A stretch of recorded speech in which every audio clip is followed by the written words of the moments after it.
Want to know what a real medieval tavern was like? Forget the cozy fantasy versions. Imagine walking into a dim, smoky room where every sense is immediately assaulted. These weren't just drinking spots.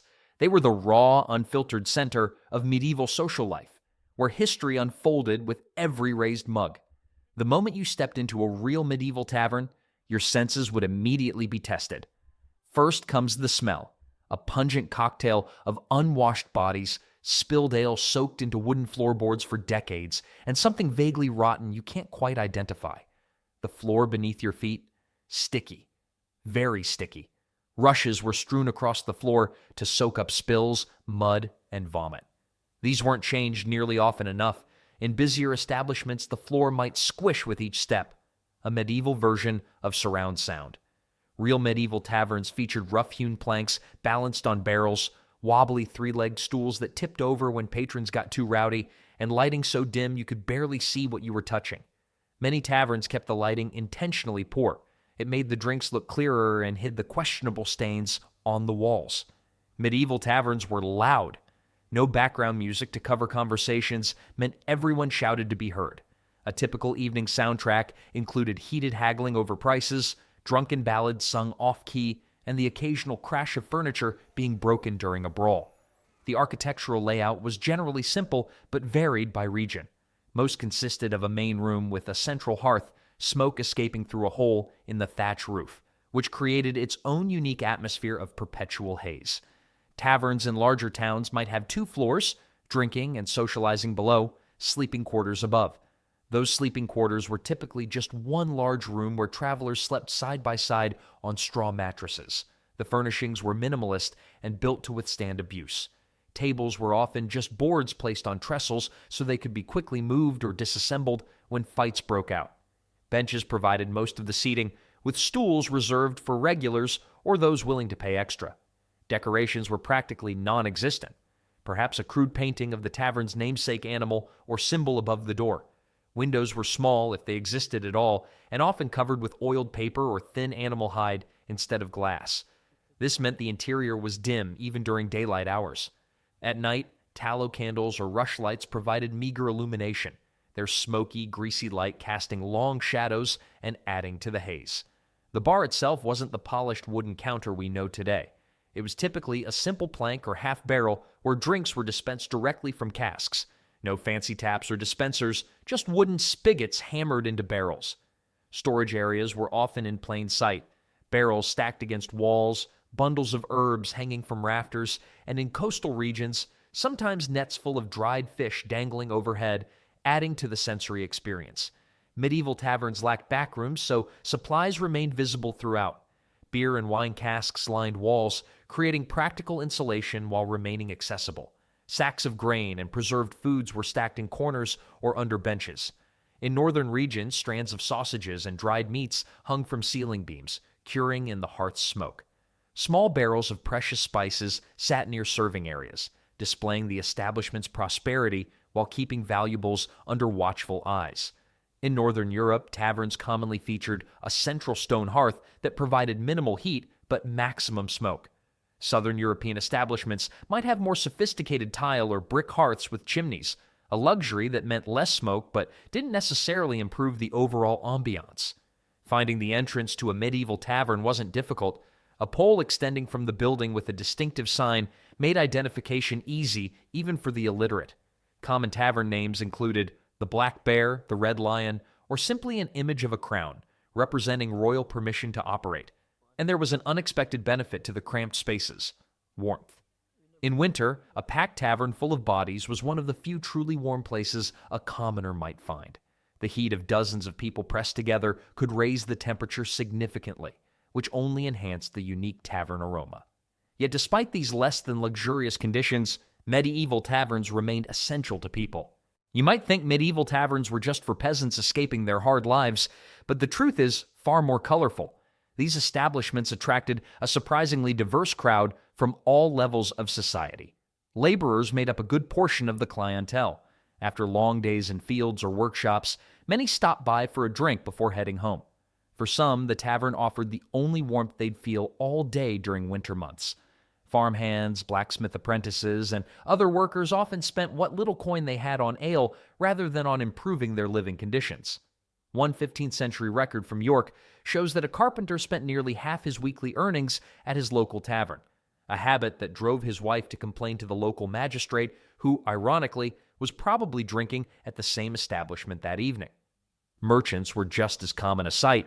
For traveling traders, taverns functioned as unofficial offices where business deals were struck over jugs of ale. In larger towns, specific taverns became known as places where merchants of certain goods gathered. In 14th century London, wool merchants frequently met at establishments near the river, creating an early version of a commodity exchange. The Woolsack Tavern near Thames Street was mentioned in over 30 business contracts from that period, proving that liquid lunch business meetings have a very long history.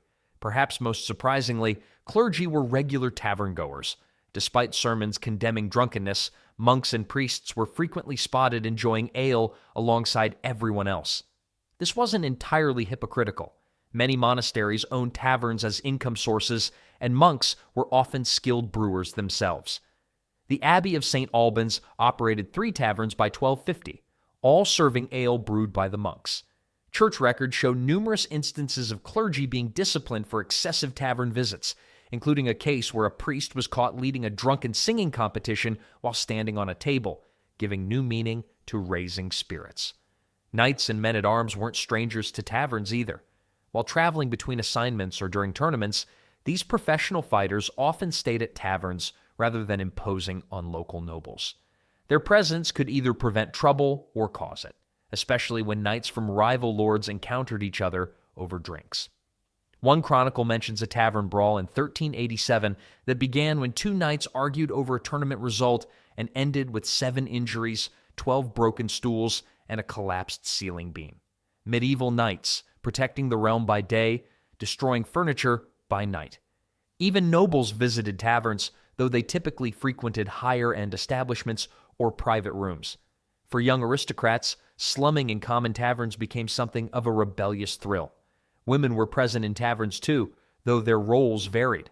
While medieval society generally frowned upon women drinking publicly, many worked as servers or tavern keepers. Widows often inherited taverns from their husbands and ran them successfully. Female customers were less common, but not unheard of, especially alewives who came to check out the competition. These brewing women were sometimes the shrewdest business operators in town. They knew when to water down the competition's ale just a little more than their own. Travelers formed another significant portion of tavern crowds. Pilgrims journeying to religious sites, messengers carrying communications between towns, and peddlers selling small goods all relied on taverns for shelter. For foreign visitors, taverns offered glimpses into local culture, even if that glimpse was sometimes alarming. The diverse clientele made taverns natural places for information exchange. A sailor fresh from foreign ports might share news with local merchants, while a pilgrim could pass along information about road conditions. This function was so well recognized that authorities sometimes paid informants to linger in taverns and report on conversations. Medieval spy work that mainly involved drinking on the government's tab while pretending to be interested in everyone else's business. Medical practitioners occasionally set up shop in taverns too. Barber surgeons might offer their services to patrons, performing minor operations after the patient had enough liquid courage. The tavern was the original anesthesia, making it the one place where another round might actually be doctor's orders. Perhaps the most interesting tavern patrons were those straddling social classes. Educated clerks working for nobles or wealthy merchants often found themselves between worlds, neither commoners nor gentry. For them, taverns offered rare spaces where they could talk freely with both those above and below their station, creating a medieval networking opportunity where connections were made, secrets were shared, and careers were both made and ruined over a single night's drinking. Funeral parties commonly stopped at taverns after burials, a tradition that began in Roman times and continued throughout the medieval period. These gatherings could transform from somber remembrances to rowdy celebrations as the evening progressed, proving that even in the Middle Ages, nothing honored the dead quite like the living getting absolutely hammered in their memory. Now that we know who was crowding into these rowdy establishments, let's talk about what kept them coming back despite the chaos. If you walked into a medieval tavern hungry after seeing the diverse crowd we just met, you'd better have a strong stomach and low expectations. The food served in these establishments would make modern health inspectors quit on the spot. Pottage dominated the menu. This catch-all term described what was essentially a thick stew made of whatever ingredients the tavern keeper had on hand. Unlike the carefully crafted recipes of noble kitchens, tavern pottage followed a simple formula. Boil everything in a pot until it becomes edible. The same pot might simmer for days, with new ingredients tossed in as needed. Medieval tavern reviews rarely mentioned farm to table, more like floor to table. When something edible dropped and was quickly rescued, the base of most pottage was usually grain, barley, oats, or whatever was cheapest locally. To this, tavern cooks added vegetables, herbs, and, if you were lucky, small bits of meat. But this meat deserves special consideration. In 1444, a London ordinance specifically banned taverns from serving meat of suspicious origin after several incidents involving missing local pets. The law didn't stop the practice, it just drove it underground. The medieval version of "don't ask, don't tell" applied primarily to dinner. Meat pies were another tavern staple, popular because they could be prepared in advance and sold throughout the day. The crust served less as food and more as a container, often thick, hard, and practically inedible. These coffins, as they were called, protected the contents and allowed for easy handling. What went inside varied wildly. A good tavern might use fresh mutton or beef, while a less scrupulous establishment might serve. The original mystery meat wasn't a mystery because of secret spices. It was a mystery because nobody could identify which animal it came from. Freshness wasn't a primary concern. Without refrigeration, preservation methods included heavy salting, smoking, or pickling. The strong flavors of these preservation techniques had a convenient side effect. They masked the taste of meat that had begun to turn. Spices weren't just luxury items. They were practical tools for making questionable food palatable. Medieval tavern spices weren't there to enhance flavor. They were there to wage war against it. Bread featured prominently in medieval taverns, though not the soft, fluffy loaves we enjoy today. Tavern bread was typically dense, dark, and often several days old. Fresh bread was a luxury, and taverns served the cheapest options. The truly stale bread found new life as trenchers, flatbread plates that absorbed sauces and juices during a meal. After use, these soggy trenchers weren't wasted. They were collected and given to the poor or fed to animals. Medieval taverns invented the edible plate centuries before eco-friendly restaurants, though sustainability wasn't exactly the goal. Cheapness was. Tavern went through approximately 200 trenchers per day, feeding the leftovers to a local pig farmer who paid a small fee for the privilege. This created the curious situation where pigs ate leftover bread that had absorbed meat juices, potentially from other pigs. Medieval recycling had some disturbing circular supply chains. Cheese appeared regularly on tavern menus, mostly because it traveled well and lasted longer than other proteins. Hard cheeses could survive for months, making them ideal tavern fare. Quality varied dramatically. Medieval towns often mention complaints about tavern cheese quality, with one colorful description noting it was more suitable for cobbling shoes than eating. Some medieval tavern cheeses were so hard they could potentially serve as building materials in an emergency. Eggs provided another reliable protein source. Easy to cook and hard to disguise if spoiled, eggs were among the safer tavern food options. The medieval phrase, "good as an egg," arose partly because in tavern food, if you could identify what you were eating, that was considered a win. What about fruits and vegetables? These appeared seasonally and were typically cooked rather than served fresh. Raw fruits and vegetables were viewed with suspicion in medieval times. Many believed they caused illness, ironically the opposite of our modern understanding. Apples, pears, and root vegetables like turnips and carrots might be stewed into pottage or served hot with spices. Eat your vegetables wasn't parental advice in medieval times. It was more like a dare. For travelers with money to spend, some higher-end taverns offered more ambitious fare. Game birds, fish, and even imported delicacies might appear on special occasions. Medieval taverns invented the high-end dining experience where the portion size is inversely proportional to the price. Portions were generally smaller than modern expectations. Medieval people typically ate 2 meals daily, and substantial tavern portions weren't the norm unless you paid handsomely. Interestingly, tavern keepers recognized the connection between food consumption and drink sales. Saltier foods encouraged more drinking. A clever tavern offered free salted nuts or bread specifically to drive ale purchases. The first one's free business model has very ancient roots in tavern culture. Speaking of drinks, while ale and beer dominated, medieval taverns served other beverages depending on location and clientele. Wine appeared in taverns throughout Europe, though quality varied dramatically. Mead or fermented honey was available in some regions, along with cider in apple-growing areas. Water was rarely offered as a drink option. Contemporary medical advice actually warned against drinking water, considering it potentially dangerous. This wasn't entirely wrong. Untreated water often carried diseases. The brewing process for ale killed harmful bacteria, making it genuinely safer than water in many cases. Most tavern ales were brewed locally, often by the tavern keeper or nearby alewives. These weren't the clear carbonated beverages we call beer today.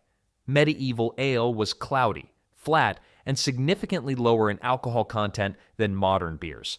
It was also meant to be consumed quickly. Without proper preservation, ale would spoil within days.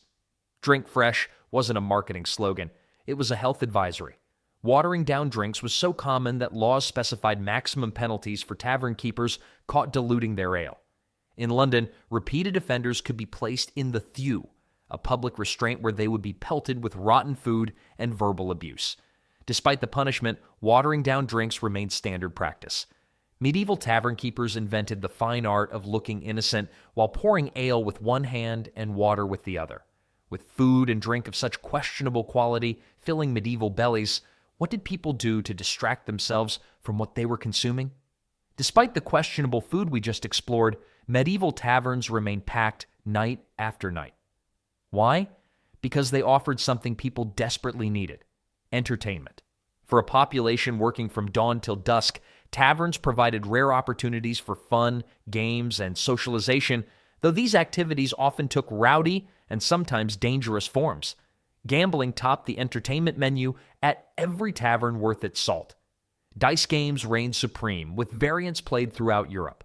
Archaeological digs have uncovered dice in virtually every medieval town, many suspiciously weighted to favor the house. The most popular dice game, Hazard, required players to bet on the outcome of a roll, the medieval ancestor of modern craps. Board games provided slightly more civilized entertainment. Tables, it's an early form of backgammon, and chess attracted patrons looking for strategic challenges. These games often involved wagering, with skilled players supplementing their income by fleecing newcomers. Not all tavern entertainment involved structured games. Impromptu contests of strength or endurance drew enthusiastic betting. Who could lift the heaviest barrel, hold their breath longest, drink the most ale without passing out? These spontaneous competitions created instant entertainment and gambling opportunities. Music and storytelling provided more refined amusement. Wandering minstrels earned food and lodging by performing popular songs. Taverns with regular musical performances attracted large crowds, leading some establishments to hire musicians permanently. Professional storytellers practiced their craft in taverns throughout Europe. These performers specialized in local legends, epic tales, and increasingly exaggerated news from distant lands. The best storytellers commanded silence, even in rowdy establishments. Dancing occasionally broke out, especially during festivals or celebrations. Unlike the formal dances of noble courts, tavern dancing was energetic, improvisational, and often suggestive. Church authorities repeatedly condemned these lewd movements, which only increased their popularity. And yes, some taverns offered companionship for lonely travelers. While outright prostitution was technically illegal throughout most of medieval Europe, many taverns employed women who provided various degrees of company for the right price. Authorities largely turned a blind eye to this practice as long as it didn't create public disturbances. With all this drinking, gambling, and raucous entertainment, fights were inevitable. Tavern brawls occurred with such regularity that they created their own vocabulary. Being pot-shot meant having a drinking vessel smashed over your head. Getting benched involved being struck with a wooden bench. These fights rarely remained between the original participants, often expanding to engulf entire sections of the tavern. The weapons of choice in tavern fights were whatever came to hand: mugs, stools, table legs, or food implements. Serious weapons like knives or swords were generally prohibited inside taverns, though enforcement varied wildly. With all this chaos happening nightly in these establishments, someone had to keep order, or at least try to. With all the rowdiness we just witnessed, you might wonder, did medieval taverns have any rules at all? Surprisingly, yes, plenty of them. Medieval authorities were obsessed with controlling these establishments, creating a fascinating patchwork of regulations that were half-heartedly enforced at best. Curfews topped the list of tavern restrictions. Most towns required taverns to close by a specific time, usually signaled by a church bell. In London, the dreaded curfew bell rang at 9 p.m. in summer and 8 p.m. in winter, at which point tavern keepers were supposed to usher everyone out. Did this actually happen? Drink limits existed in theory.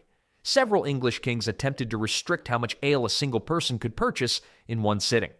One famous king decreed that no tavern should serve more than a penny's worth of ale to any one person, a rule so widely mocked that tavern songs were written about it. The practical solution?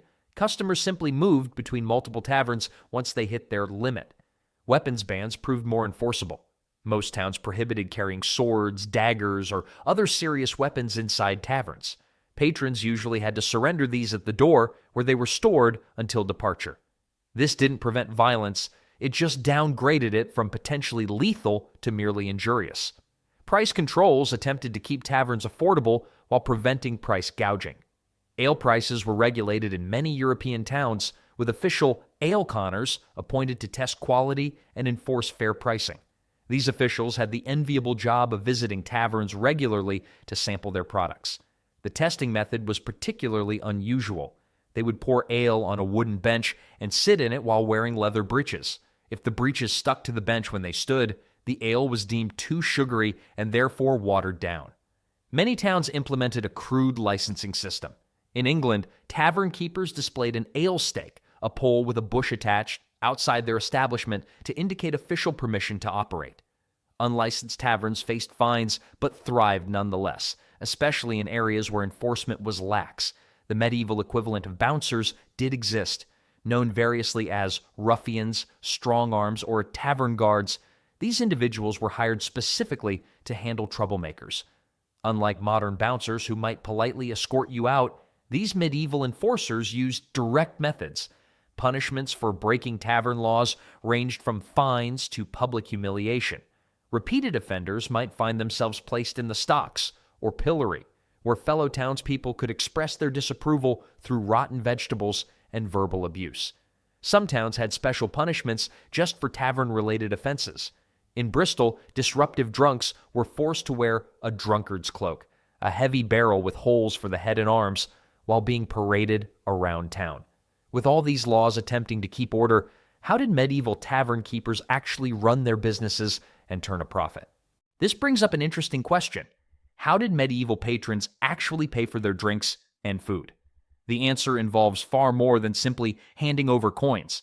Cash was relatively scarce in medieval economies. While nobles and merchants might carry purses filled with silver pennies, the average laborer rarely had much coinage on hand. This created a problem for tavern keepers. Their primary customers often lacked the traditional means to pay. Creative solutions emerged out of necessity. Barter systems flourished in medieval taverns. Craftsmen might trade their products directly for drinks.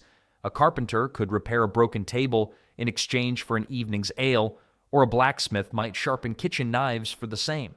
There are taverns that, over a 3-month period, the establishment accepted payment in the form of shoes, gloves, cloth, eggs, chickens, and even a live goat. The tab system existed but worked differently than today's version. Instead of writing down what customers ordered, many tavern keepers used a physical tally system. A popular method involved a notched stick called a tally stick that was split lengthwise. The tavern keeper kept one half while the customer kept the other. When ordering drinks, notches were carved into both pieces while fitted together, creating matching records that couldn't be altered without detection. These tally sticks served as legally binding debts, medieval England's primitive credit cards. For regular customers, tavern keepers often extended credit based solely on reputation and community standing. This created serious problems when patrons couldn't or wouldn't pay their accumulated debts. There was a weaver who avoided his local tavern for 6 months due to an unpaid tab, only venturing inside after dark and leaving before dawn to avoid the owner. Collateral payments occurred frequently. Unable to pay with money or goods, patrons might temporarily surrender valuable possessions. Cloaks, tools, or jewelry could be left with the tavern keeper until proper payment arrived. This system created unofficial pawnshops within many taverns. Perhaps the most interesting payment method involved round buying. In this social custom, patrons took turns purchasing drinks for their entire group. Those who couldn't afford to buy a round when their turn came faced serious social consequences, essentially being labeled as freeloaders. For travelers without local connections, prepayment was often required. This created a class distinction in service. Locals with established credit might drink freely all evening, while strangers had to pay for each round as it arrived. Some taverns marked outsiders with special cups or required them to sit in designated areas, medieval versions of cash-only sections. Price manipulation gave tavern keepers additional income opportunities. Despite official price controls, many establishments charged different rates based on a customer's perceived wealth. A well-dressed merchant might pay double what a laborer did for the identical drink. One 14th century complaint to London authorities describes a tavern where a man's purse is assessed before his cup is filled. Forgetful patrons who misplaced their payment faced creative consequences. Some taverns displayed a wall of shame featuring items left as collateral that were never redeemed. Others employed public humiliation. A customer with unpaid debts might find their name called out during busy hours or even painted on a board outside. For regulars, the social embarrassment often proved more effective than legal threats. But medieval taverns served another crucial function in society. While we've explored the customers and the complex financial arrangements of medieval taverns, we haven't yet met the hardworking and often harassed staff who kept these establishments running. Behind every noisy, chaotic tavern was a team of people with the patience of saints and the survival instincts of battlefield veterans. The innkeeper stood at the top of this hierarchy, playing multiple roles that went far beyond simply owning the business. Part businessman, part diplomat, part security guard, a successful tavern keeper needed an unusual combination of skills. They had to track complex financial arrangements with minimal record-keeping tools, mediate disputes before they turned violent, and physically intervene when necessary. A 1410 lawsuit shows one Bristol innkeeper who suffered 3 broken ribs and a fractured hand in a single year, all from breaking up fights among patrons. Experienced innkeepers became adept at recognizing trouble before it started. They carefully seeded potential troublemakers away from other volatile patrons and developed discreet ways to manage rowdy guests. One London tavern keeper reportedly used subtle signals for his staff. Touching his ear meant to water down a customer's drinks, while scratching his chin warned that the person might try to leave without paying. The decision-making authority of innkeepers was surprisingly extensive. They could ban patrons, determine creditworthiness, set individual prices, and even mediate minor legal disputes. A 1,395th record mentions a Leeds innkeeper who was granted informal authority by the local bailiff to settle arguments under a certain monetary value that occurred within his establishment. This saved the court system time while enhancing the innkeeper's status.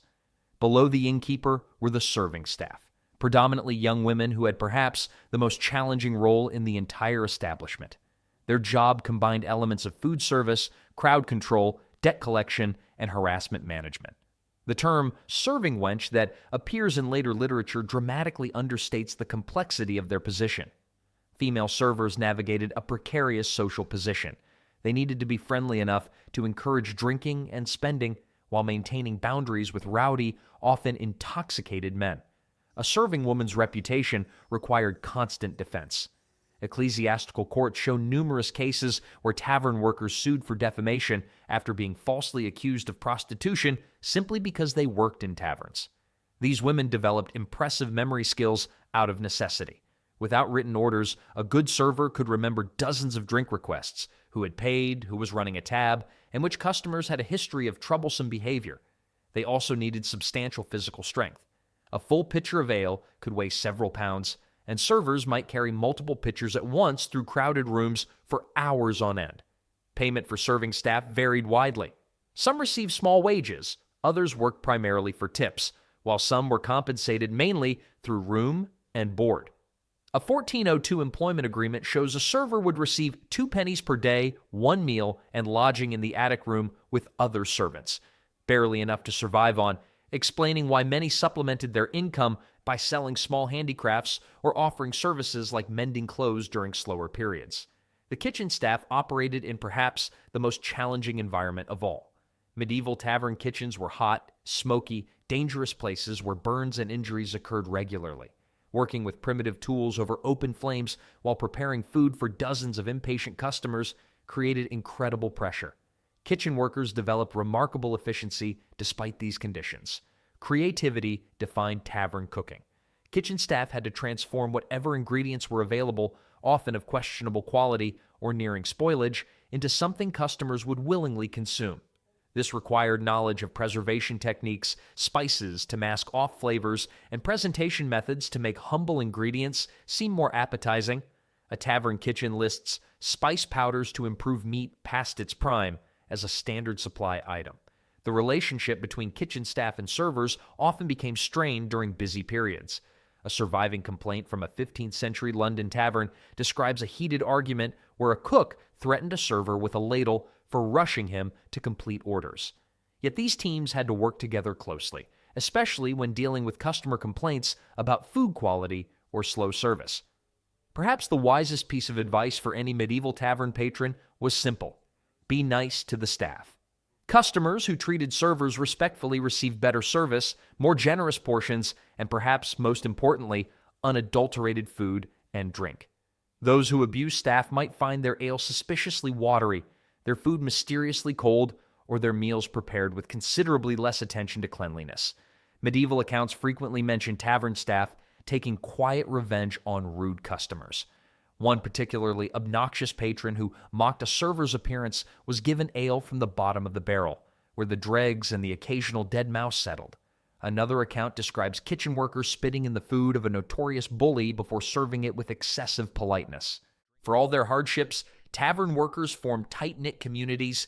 They protected each other from dangerous customers, covered for each other during illnesses, and often socialized together after closing. Many tavern staff lived on site, creating family-like bonds. It's also impressive that occasionally workers collectively testifying to defend each other from accusations or supporting injured colleagues who could no longer work. Now that we've met the hardworking staff who kept medieval taverns running, another question emerges. Let's tackle a critical medieval survival skill: how to choose a tavern that wouldn't leave you robbed, beaten, or worse. For travelers in unfamiliar territories, this decision could literally mean the difference between life and death. The most reliable method for finding safe accommodations was seeking recommendations.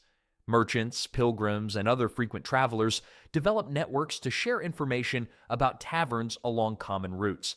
There's a fascinating list of acceptable establishments in 12 different towns, alongside warnings about places to avoid. Next to one tavern in Bristol, the merchant simply noted that 3 merchants disappeared here last summer. Avoid at all costs. External appearance offered important clues about a tavern's character. Well-maintained signs, clean entrances, and sturdy doors typically indicated respectable establishments. Conversely, a tilting building with broken windows and suspicious stains outside was exactly what it seemed: trouble. Some dangerous taverns intentionally maintained poor exteriors to discourage wealthy travelers, preferring to attract a clientele unlikely to be missed if they disappeared. The presence of women and respectable townspeople offered a reliable safety indicator. If local craftsmen brought their wives to a tavern, it likely maintained basic standards of decorum and security. All male establishments with furtive patrons who avoided eye contact represented significant risk. Sound levels and types of noise revealed much about a tavern's character. Moderate conversation interspersed with occasional laughter suggested a normal establishment. Complete silence or excessive shouting both served as warning signs. The quality of the tavern's ale often reflected the overall trustworthiness of the establishment. Respectable taverns served reasonably good drink because they valued their reputation and repeat business. Places serving obviously spoiled or heavily watered-down ale likely cut corners in other important areas, like basic security. Stables provided another crucial clue. For travelers with horses, the condition of a tavern stable often revealed more than the main building. Well-maintained stables with secure doors suggested the establishment valued protecting patrons' property. Signs of blood on stable floors or unusual restraints on stall doors might indicate horses disappeared as frequently as travelers. Different regions developed distinctive tavern styles that influenced safety considerations.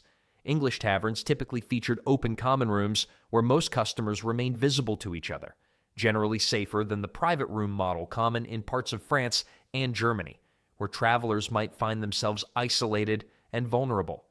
Scandinavian establishments often built sleeping areas as separate buildings from drinking spaces, creating additional security risks when moving between structures after dark. City taverns generally offered greater anonymity, but also attracted more criminal elements. Village establishments provided less privacy, but benefited from tight-knit communities where strangers were instantly recognizable. Coastal taverns near ports developed particularly dangerous reputations as they attracted transient sailors and traders who might disappear to sea after committing crimes. A 15th century saying warned, "Trust a mountain tavern before a harbor tavern, and trust your own tent before either." Religious establishments offered the safest option when available.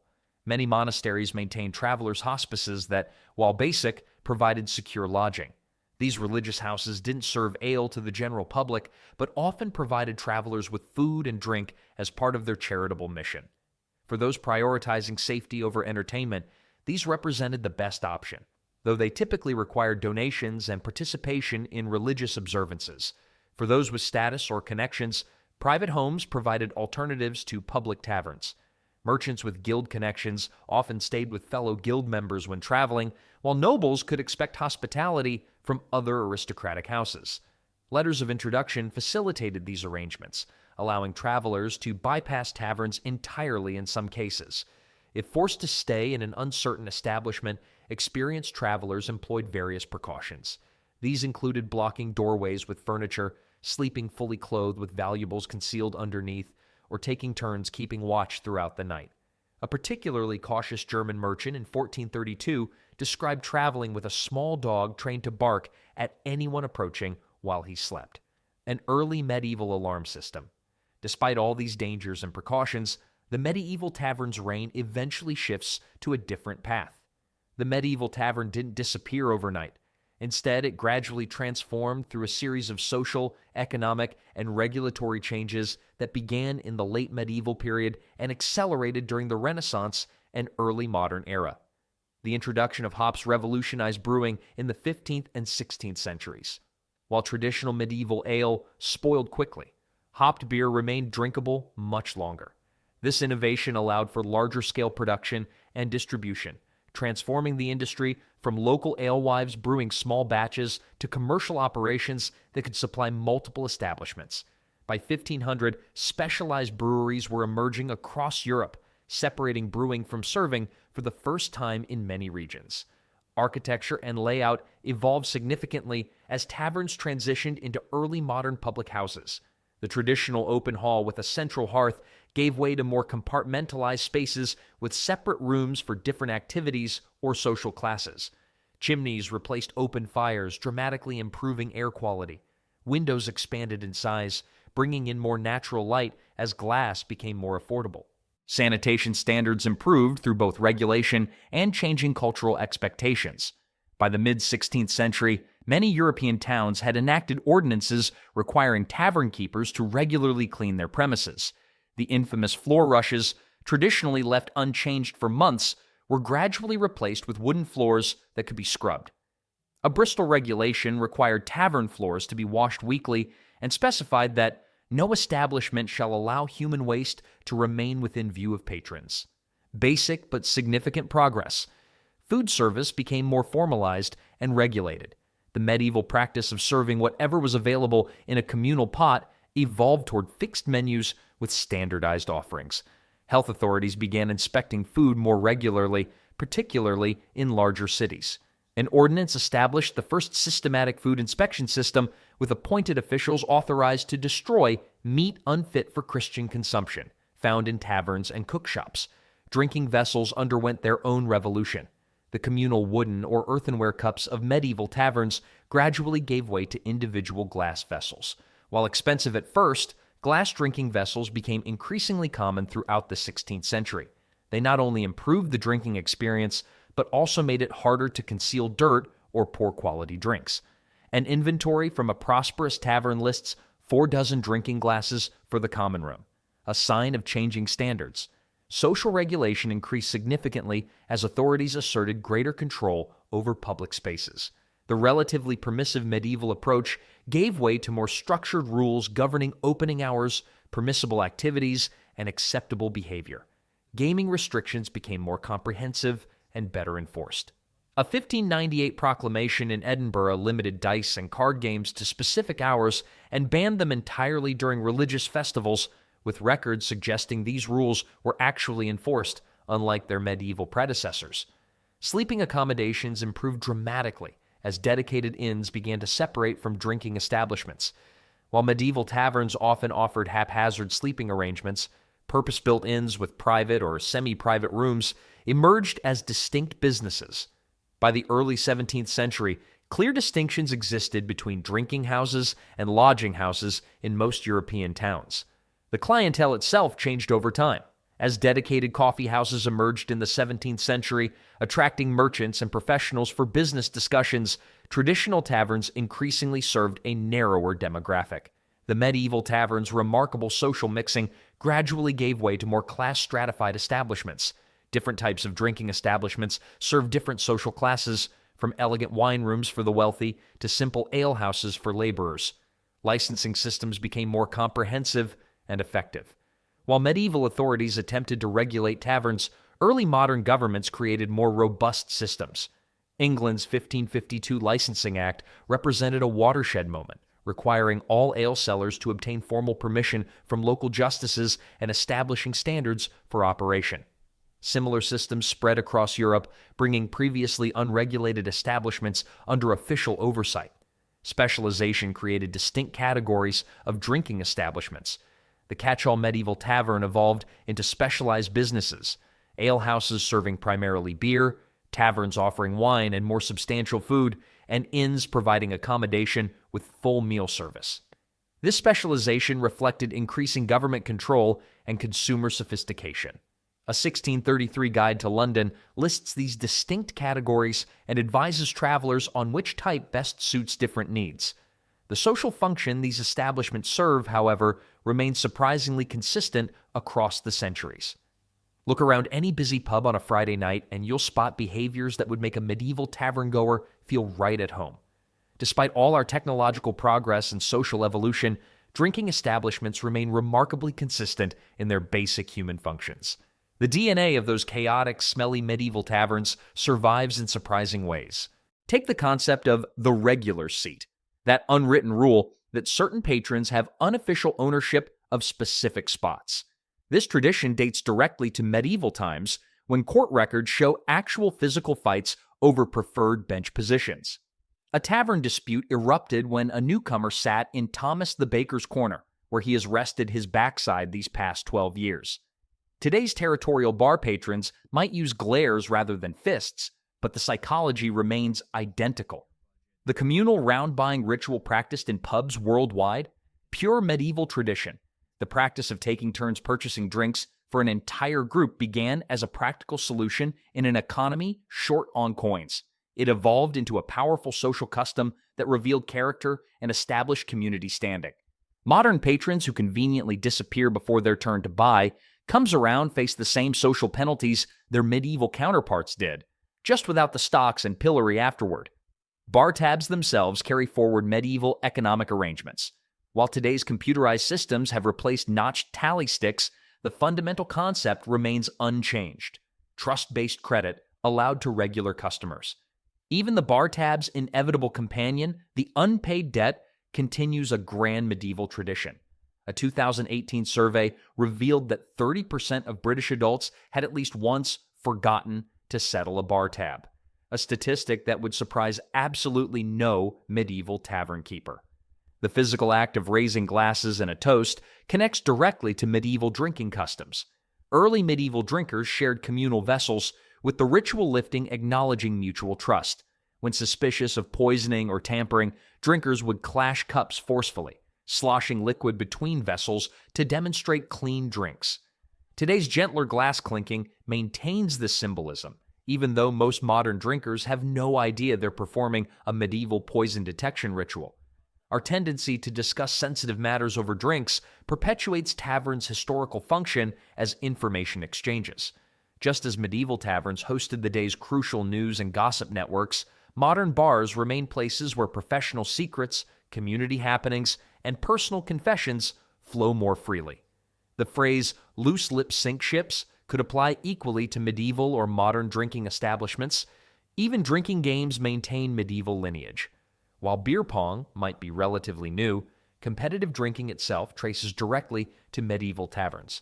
Records describe elaborate medieval drinking contests with established rules and forfeits. There was a game called Cardinal's Virtues, requiring participants to drink increasing amounts while reciting longer religious passages, with losers paying for the next round. Perhaps most fundamentally, we've inherited the tavern's central social function, creating a third place that's neither home nor workplace. Medieval communities gathered in taverns to celebrate harvests, commemorate births, mourn deaths, and mark holidays. These establishments provided neutral ground where social boundaries relaxed and community bonds strengthened. Today's neighborhood pub still serves this essential purpose, creating spaces where diverse people connect around the simple pleasure of shared drinks. The medieval tavern's most enduring legacy might be its language. Terms like bar, from the physical barrier separating drinks from customers, tap room, where drinks were tapped from barrels, and even pub itself, shortened from public house, all originated in medieval drinking establishments.